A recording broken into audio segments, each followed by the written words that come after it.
Hi everyone, and welcome to the last video of 2025. Like probably everybody else on the internet, I'm gonna do my best purchases of 2025. So we've got home, experience, skincare, makeup, bags, jewelry, clothing. I've tried to pick stuff from a bunch of different categories. These are all things that I discovered this year or made it a choice to invest in, and yeah, just wanted to share them with you, give you a little inspiration if you're looking for things in these categories, but also just like it's kind of fun to share the things that you found. Sorry if you can hear a dog in the background while we go through this. I'm dog sitting for my friend's dog Lucy, and she's right there. Okay, so the first thing I want to talk about today, the best purchase I think of all of 2025 was my Nespresso machine. For a number of years, I have been doing French press in the morning. I have like a big French press, and I would just, drink that all throughout the morning. And I love coffee a lot. But I was just kind of like, it takes a while and it's not the most convenient. And if I wanted more, then I felt like I had to make a lot more. And anyway, and I was trying to find a way to kind of not spend as much on coffee out. I love my Nespresso machine. It's just so easy. It only takes like a minute in the morning to get my coffee. And I love to just like come out, get my coffee, go sit on my couch and like slowly enter the day because I'm just not a morning person. But yeah, I had asked my family to contribute to the Nespresso fund around my birthday time. So this was a birthday gift. I have the Nespresso CitiZ Platinum. I'll put a picture right here. I was actually going to get a step down from this because it's expensive and I just didn't want to spend that much money. I don't drink like lattes or any of that, so I don't have like a milk froth or anything. I just drink Americanos, and this is perfect for that because I can't make Americanos at home like I could with like the stovetop thing, and it's just really involved. And so I wanted something that made my life and my coffee addiction a little bit easier. I went to the store, I was gonna buy the Enzo, and they were having a deal, like an in-store deal that was unannounced, just like randomly was happening. And so I was like, well, why wouldn't I get a step up? It's also like an aesthetically nicer looking machine than I was gonna get. So for the same price as the machine I was gonna get, I got a better machine that I liked the look of more. And then I've just been pretty obsessed with it ever since. It's good and it's bad. It's my favorite thing that I've bought all year, which is why it's my best purchase of the year, other than the bag I purchased. But it definitely hasn't done good things for my coffee intake. I will say it's not a full replacement for like what you can get at the coffee shop. I mean, I love my Nespresso. I would hands down buy it again. I'd recommend it to anybody, but it's just not the same. Like those industrial machines, like you just can't get quite the same, especially if it's like really a quality coffee shop. But yeah, I would say if you're in the market for an at-home coffee machine, you want something that's easy, go for the Nespresso. It's way better than the Keurigs, I promise you. And the pods are not that crazy expensive. It's definitely cheaper than going to the coffee shop. I was also concerned about the waste from the Nespresso. It is a B Corp. They do recycle the pods. I just took a bunch of pods in. It doesn't feel great because it is, it's not reusable. So I did buy these little reusable pods for the CitiZ off of Amazon. And you can fill them and tamp them down and like use your own coffee. I will say it isn't quite as good as the Nespresso pot packs. I think they grind their coffee a little bit finer. So it's going to take some experimenting, but if you are really worried about that, there is a way to kind of fill your own capsules and reuse them, and these are dishwasher safe. And so I do have these, and I am trying to use them more than buying the pods from Nespresso, just from a sustainability perspective. But Nespresso is a B Corp, and so they do have like a recycling program for all of their stuff, and I do think that overall the pods get recycled and the grounds probably get composted and things like that. Moving on from my love of coffee to my hair. So this year I was really trying to embrace more of my natural curl. It is naturally curly, not so much today because I brushed it out and it's like day 4 and it really needs a wash, but I couldn't be bothered. So yeah, I've been trying to embrace my natural curl, which means I've been working with more products, really focusing on keeping my hair hydrated because curly hair needs a lot of hydration, all that stuff. And I found actually one brand of products that I really like, but two products in particular that were really like, I don't want to say game changers, but products I really like. And so the brand I discovered this year was Amika. The first product I like from Amika is the Cure, and like I said, it's this one. So this is an intensive moisture and strengthening hair mask. I picked it up when I had longer hair because I was worried about damage, but I'm still using this because I just really think it does a great job of moisturizing as well as strengthening, and who doesn't want to make sure their hair is strong as well. So it's really thick. It sits nicely in the hair. I think it does a great job of hydrating, and my hair feels so good after I use this. So I do this about once a week, 20 minutes. My showers are long. It's an involved hair wash process, okay? So that's why I don't like to do it all the time. But I usually use this about once a week. And yeah, I feel like my hair really, really loves this one. It feels best. Of all the hair masks I've tried, this one has been the best. The days that I use this, I just feel like my curls are really plump. And then the other thing I found, and I found this when I was doing my long hair and my Dyson stuff, and I wanted more volume, but it keeps my hair in the curly and shorter form as well. It's just a root booster. This is the plus size volumizing mousse, and I really like this. So I just take probably like a golf ball size of it, and I work it into the roots of my hair, and then scrunch it into the ends as well. And then I only use this if I know I'm going to be blow drying my hair, because I don't want to put unnecessary product in my hair if I don't have to. That just does tend to weigh it down over time. But this has really been good, and it's not, this doesn't leave any kind of weight in the hair. It's just a really nice volumizing product. I've been really happy with the results from that one. When you have really fine hair, but it's curly, like, you've got to use product, but I find a lot of products weigh my hair down, and the Amika products are great. They don't do that. In the beauty category, you've got like makeup and you've got skincare. And if you know me, you know that I am way more focused on skincare than I am on makeup. I'm not somebody who does a lot of makeup or is hugely comfortable with makeup. So I do tend to focus on my skin.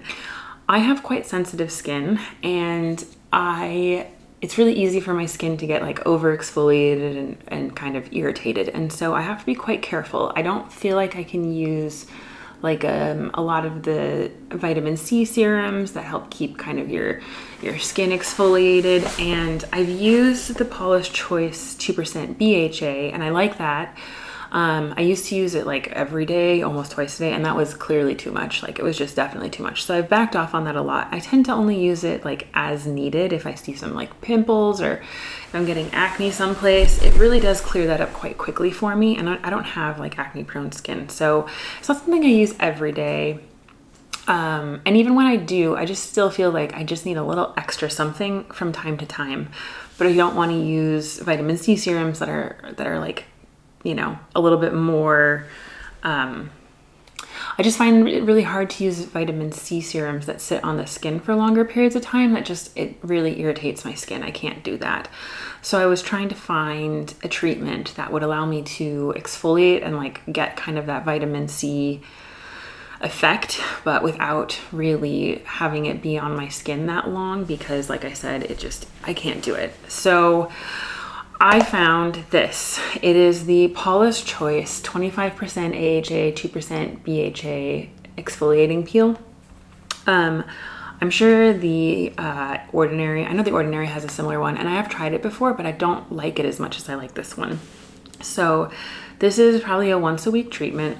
I think I could get away with it every 5 days, but it says do it like once a week. And that's pretty good. So it's a treatment you put on in a thin layer, you leave on for 10 minutes, and then you wash it off. And that is pretty much perfect for me. I can use this once a week. I can see the immediate results. Like, my skin is so much more radiant right after I use it. It's not too hard on my skin because, again, I'm sensitive, so it doesn't overdo it on my skin barrier. It doesn't cause like excessive redness because I'm quite prone to redness. And so yeah, I really, really like this one. It is a funky smell. Like, there's a smell to it for sure that I don't love. And it will leave a bit of a tingling sensation for the first like 30 seconds to a minute, but that's just a sign that it's kind of doing its thing. And yeah, I've really liked it. I like it so much, like I'm pretty much down to the last dredges of this. Like I really like to get the product out of my tube, so I really like squeeze it out. But I've ordered a second one that just arrived this week because I don't want to be without this. I think it's probably the best exfoliating peel mask that I have found. It's a little pricey, but a little bit goes a long way. Like I think one of these tubes has lasted me at least 6 months. So it's pricey, but it's worth it. So like I said, I'm not a huge makeup person, but I do wear some makeup, and I like to get the travel size of products to test them out and see if I really like them. So there are 2 products I found this year that I really like, will be buying again. The first is this primer. So this is the Hourglass Vanish Primer. This one is meant for smoothing and oil control is what the website said. So it's just white. It's a white primer. It does have like vinyl and silicone in it and things like that. I think most primers that have that sort of smoothing, blurring effect will do that, right? Because it's trying to blur your pores and like, yeah, give you that airbrush effect. I think one of the reasons I like this primer so much is because even though it has that like vinyl and silicone in it, it doesn't feel that way. I can't remember which one it used. Maybe it was a Tarte one, or I've tried the Milk primer. I've tried a couple of different primers before, and I can always feel the sort of like silicone on my skin. It feels heavy. After a while of wearing it, I just don't like the way it feels. Like it just makes my face feel heavy and like clogged, and I don't like it. And this is probably the first primer I have found that I really like the feel and finish of. Like I said, I don't wear makeup very often, so it's not like I've gone through a full giant size bottle and been like, it's the best. It's just the best one I found. One of my favorite beauty products this year. I'll buy the full size one. I've had this one for probably 6 months, which can tell, I mean, like I really don't wear foundation very often. If there is a makeup product that I really do enjoy using, well, there's 2 of them. I really like mascara and I really like lipstick. I don't know why. These are just the 2 things. Like if I do nothing else to my skin, or if I wear no other makeup, I just put on my mascara and a lipstick, and it makes me happy. I don't know. I can't explain it. So the one that I picked up this year was, it's hard to read the packaging, but this is the Tarte Tubing Mascara. I've never used a Tarte, I've used Tarte plenty of times. I've never used a tubing mascara before, and I find that, hi Luce, you come in to say hi? Leave it. Lucy, leave it. No. Okay. Like I said, I've never used a tubing mascara before. I tend to use waterproof mascara because I get like my eyes can get a little oily and watery, and I just find that like non-waterproof mascara also get kind of sweaty. It like gets in my creases and it runs, and I don't know. I really have to use waterproof mascara. There's the only way. But I always struggle to get it off, even with mascara like remover and all that kind of stuff. And I think it's probably not very good for your eyes. I don't know. I've heard that. So who knows? I still use it from time to time, but I was like, let me try a tubing mascara. And I also wanted to try a brown one. So I got the Tarte tubing mascara in brown, and I really like it. One, it does a great job of lengthening and creating volume, so that's great. And 2, it comes off super easy in the shower at the end of the night. Like I don't need to use makeup remover or anything, just soap and water and it's gone, which is great. And I also find that by and large, like 98% of the time, it doesn't smudge or like move during the day. So I really like this for I was happy to find a non-waterproof mascara that worked for me. And I like the effect of brown. It's just a little bit softer. Otherwise I use the Dior Show mascara, the waterproof one, which is great. I mean, I love that one. But again, it's kind of hard to get off at the end of the day, and I don't know, the next day I've always got like black still and I can't get it off quite as well. So this is really nice. It does all the things I want it to do. I think it lengthens and creates volume as well as the Dior Show. So yeah, really like and would highly recommend the Tartelette Tubing Mascara. They also have really fun colors. They've got like navy, magenta, green. I think they have like purple. So if you're somebody who's looking for more like fun and interesting colors, then this is a really good one. I'm not that cool, but if you're that cool, you should definitely give this a go. You probably already know about it if you're that cool, let's be honest. So, new mascara, I got it in the travel tube, but you better believe I'll be buying this in the full size tube when I need to. One last beauty product and then we'll move on to something else, I promise. And this one is in the perfume category. So this is not technically my first time purchasing this product, but it is the first time I got the full size, and believe it or not, this is the full size. It's a perfume oil. Hi, Lucy. Hello, my love. Hello. It's a perfume oil, and it's one of my favorite summertime scents. I really love it. It's also from a local Seattle perfumer, and so yeah, so I really like that it's kind of this niche brand. So the brand is called, well, the line is called 13 Moons. This is Blue Moon. And then I'll have to put the name of the producer here. You can buy it online.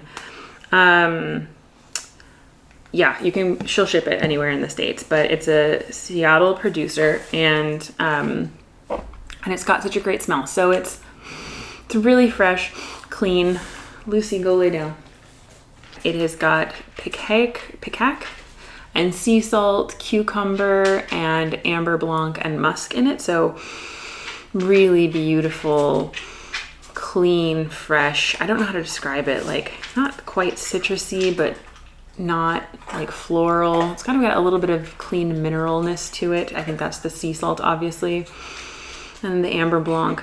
The cucumber definitely comes through. It's just beautiful. It's a really beautiful scent. It is a perfume oil, so a little bit does go a long way. You can roll it on. It's like a rollerball application, like that. And then this one is fun because it's got like little gems or something in it. It just has such a delightful smell. I love smelling it. I want a candle version of it. It's just great. So if you are in the market for a summertime perfume, this is a really good one. A nice little niche brand as well, so you can feel good about supporting a small business, woman-owned, that kind of thing. So yeah, really love this. I definitely will make sure to call out the name of it. But it is pricey though. It's like, I think about $100, or like maybe it's 80. It's somewhere between 80 and $100 for a thing this size, but like I said, a little bit goes a long way, so you'll have it quite some time. And that's kind of it for the beauty stuff. So let's move on to some shoes, shall we? Lucy, you really want my attention, don't you? You do. I know. I know. I've been so bad.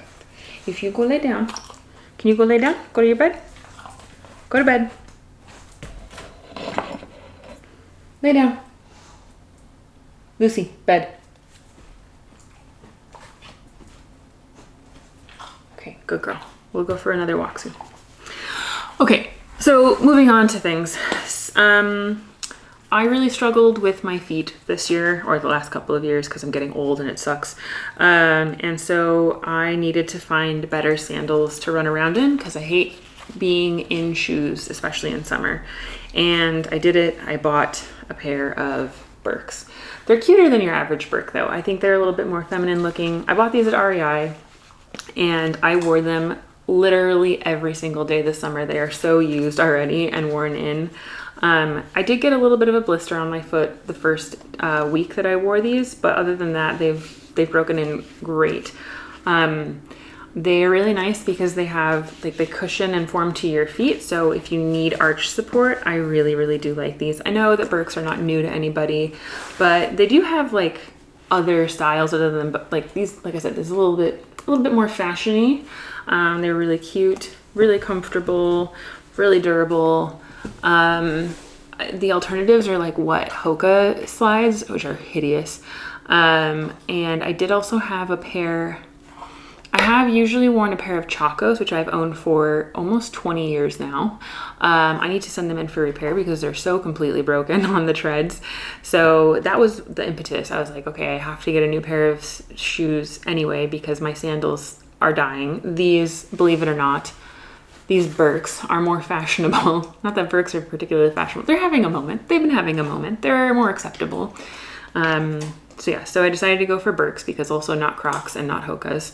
And I cannot say enough good things. Like, I would 10 out of 10 repurchase them again. I would definitely try and find Birks in more like fashion forward styles.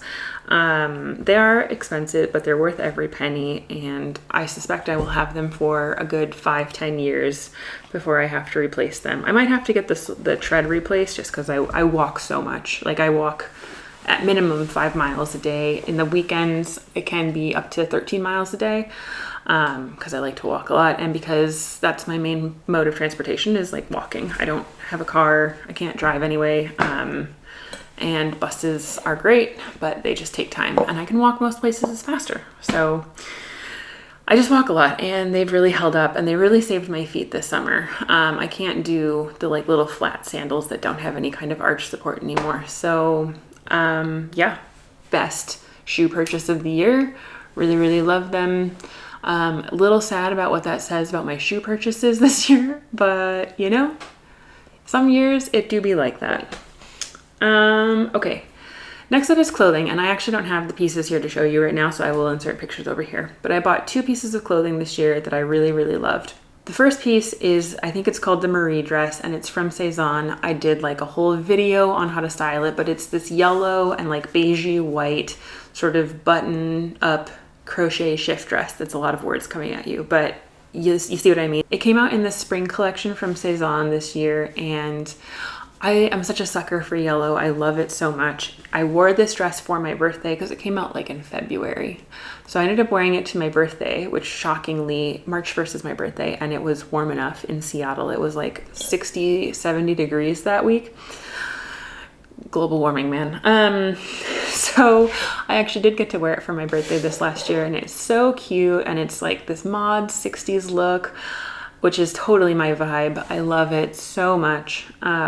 It fits great. It's a beautiful dress. It's really, really cute. I think I can wear it in so many different ways, thus the video I made about it. So I think that was probably one of my favorite purchases of the year in terms of clothing. And then the other favorite purchase from this year, which is a lot more practical, I wanted a black mock neck, it's like sleeveless tank top that I could wear as a layering piece under like cardigans, or as another piece under a sweater if it was too sheer or something like that. So I was looking around and I found one at Everlane randomly, and it was full price, and I almost never do it, but it fit so well and it was so comfortable and I liked it so much. I was like, screw it, I'll buy it. I really like Everlane as a brand. If you're looking for quality basics, like, they're a great company. They're not quite B Corp. I wish they were, but they are a really good sort of basics brand. And they have a couple of things that are a little bit more interesting. But yeah, I've gotten several things from Everlane now. The only thing you should never buy from Everlane, or at least try it on first, because your feet are probably different than my feet, but like their shoes, I bought 2 pairs of their shoes this year. Probably some of the worst purchases I've made this year. Like, they just are not cut for my shoe or my foot. Like, they just don't fit my foot very well. So that sucked. But otherwise, I've really liked everything I've bought from Everlane. I'll have to like give you the material and stuff. Like, I don't have it on me. I'll have to find it and like look.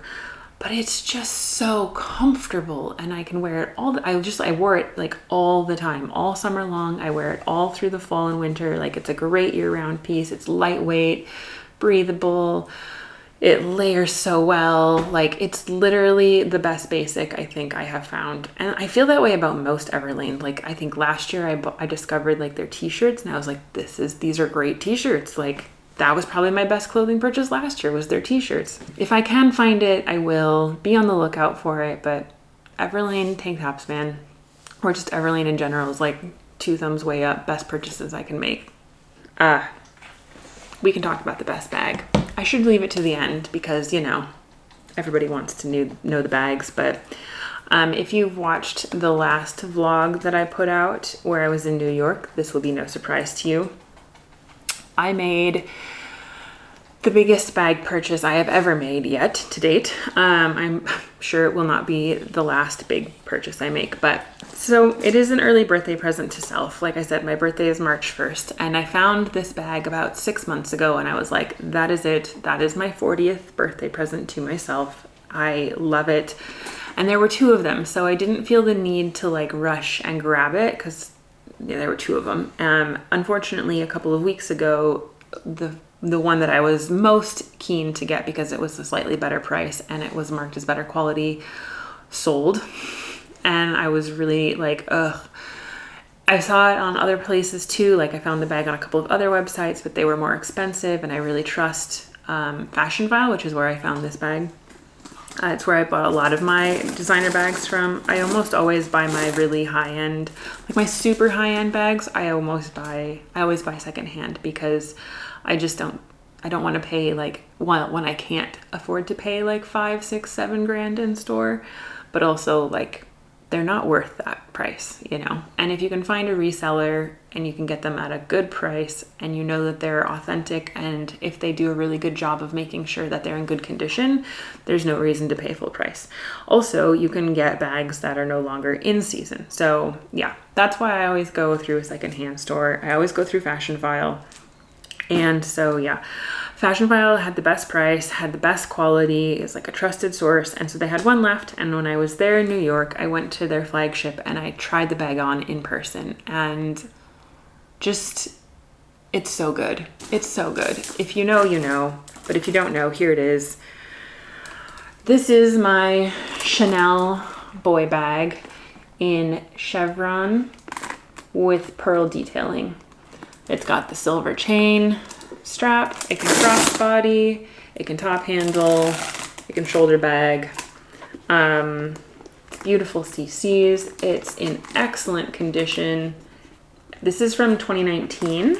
This was in the 2019 collection, and she is spectacular. So this is my first Chanel bag.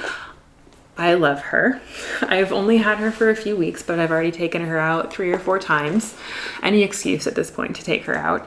And I'm just like in love. She's so beautiful. So I think the boy bag is having a bit of a moment. I've got a bunch of stuff in here. I've got my wallet. This is like a lip, some jewelry. But otherwise, it's just this big empty space, which is exactly how I like my bags. It's heavier than you think because of the strap. The bag itself is actually quite light. The strap is actually quite heavy and substantial, but you can fit a lot in here. It's very spacious, and I think the boy bag is about to have a moment. I just really love the more masculine style. It's really, I know it's like a lot of pearls, so it doesn't look super masculine, but the boy bag in and of itself is a more masculine bag. It fits a lot. I'm just like delighted. This is my favorite. This is, oh, is it this one or the Nespresso? Which one is my favorite purchase of the year? I mean, obviously they're quite different things, but like, they're both so good. So good. So this is tied for best purchase of the year, because how could it not be? And then two last pieces. So jewelry. I didn't really buy that much jewelry this year. I'm not huge into jewelry. I've gotten a small collection, but I got really into rings this year. And so I occasionally will go wander down to a local jewelry store just like down the street from me. And I've gotten a couple of pieces from them. I've gotten this piece, which I got about 2 years ago. And then this year I bought this snake ring. I don't understand. This year I bought this snake ring, and this isn't like a precious metal piece or anything like that. I think it's steel with this like gold colored coating. I'm not sure. Like, I don't know what the materials are. It was like a $60 ring, but I just love it. It's so cool looking, and it fits on my thumb like this. And I think it just really gives like a very cool placement and addition to my ring stack. So I really, really like that. I also really like that I was supporting a local business and a local artist in doing so. I definitely have my eye on some fine jewelry pieces for this coming year.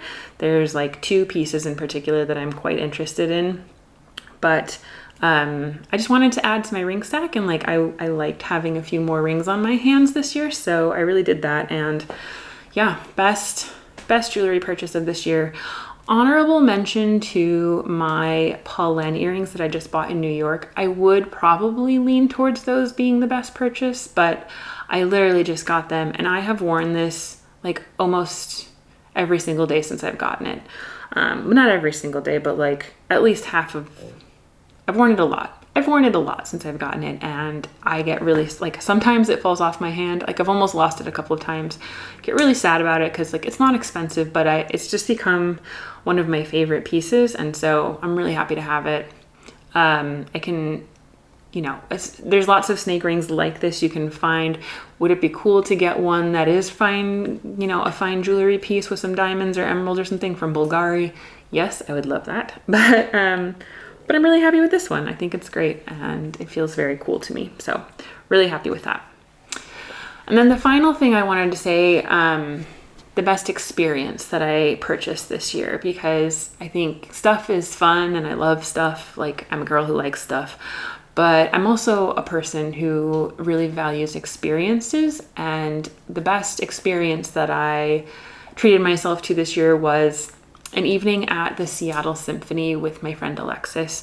We went to see Mozart's Third Symphony, or piano concerto. Yeah, sorry, Mozart's Third Piano Concerto. And it was so beautiful. Like, I love classical music. It was fun to get dressed up, to go out with my best friend. We had drinks, we met a few fun people. Like, we just enjoyed it. And the Seattle Symphony is beautiful and it was really well done. I really value live music, and so I really enjoyed that experience. It is something that I want to do more often going into this year. There's like 2 or 3 pieces that they're performing, particularly this spring, that I'm really excited for. There's Firebird, Tchaikovsky's Firebird, and then there's Mendelssohn's Midsummer Night Dream, which is my favorite Shakespeare play and one of my favorite films, like the film adaptation of it. So of course I'm gonna go see that one because I'm really excited about that. So yeah, I think if you haven't taken yourself to a music event in a while, or a symphony especially, like, that's such a special and unique experience. I think the best concert I went to was 9 Inch Nails, in all honesty, but that was the thing that my friend invited me along to. Like, he had the ticket and he purchased it. So I would say, like, best musical experience of this year was definitely 9 Inch Nails. Like, that was phenomenal.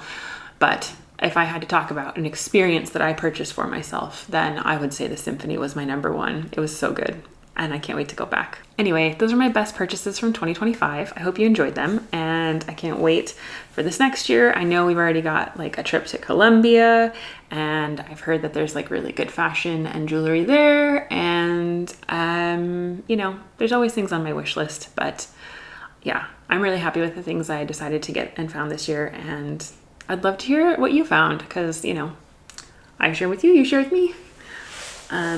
Anyway, thanks for tuning in. Bye.